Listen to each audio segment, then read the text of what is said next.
bavandimwe nkunda Yezu Kristo akuzwe. Pasika nziza kuri mwebwe mwese, pasika nziza ku miryango yanyu, pasika nziza ku bantu bose bakurikira iyi cano yo dusangiriraho ijambo ry'Imana. Twaragendanye mu gihe cy'iminsi 40 iki gisibo cyamaze, none kubw'Imana tugeze no kuri uyu mutsindo wa Yezu Kristo, pasika ye y'urupfu n'izuka bye. Ni ibintu rero by'agaciro, nta nubwo dufite amagambo menshi yo kuvuga, ahubwo tugomba kwicara gato tugatekereza kuri uyu mutsindo wa Yezu Kristo, umutsindo kandi Yezu Kristo yashatse gusangira na buri wese muri twe, umutsindo Yezu Kristo yashatse gusangira n'umuryango we ari we Kiliziya. Ntabwo rero tugomba gucikanwa, twemere umutsindo wa Yezu Kristo tuwugire uwacu, kandi koko mu buzima bwacu bwa buri munsi tubeho nk'abantu bashyashya, bagizwe bashya n'izuka ry'umwami wacu Yezu Kristo. Yezu yaratsinze kandi Yezu ni muzima. Aho waba uri muri situation yose y'ubuzima urimo, wumve ko umutsindo wa Yezu Kristo ari uwawe. Yezu Kristo ni muzima. Tuve rero mu bintu tugumisha mu rupfu, ahubwo tuzukane na Yezu Kristo, hanyuma kandi twemere tugendane nawe tugana nyine ubugingo bw'iteka.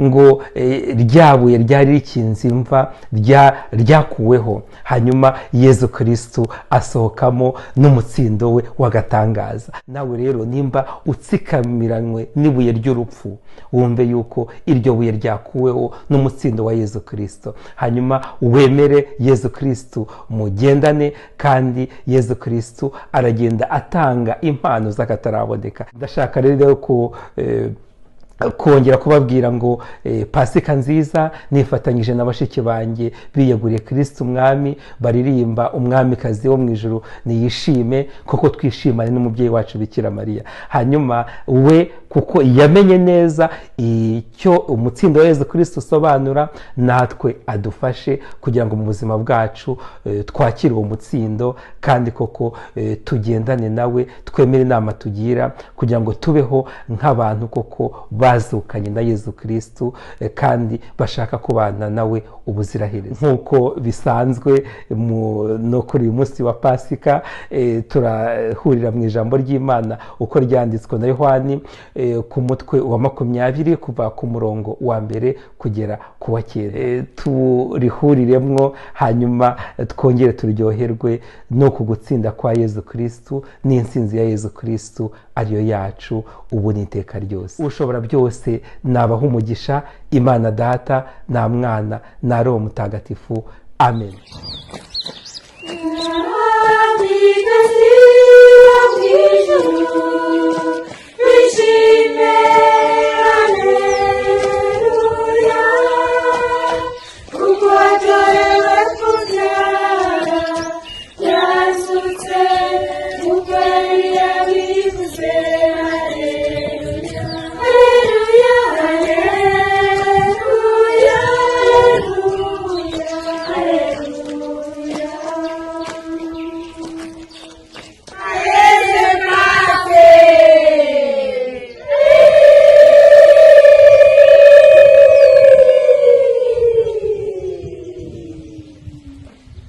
Pasika nziza nanone bavandimwe.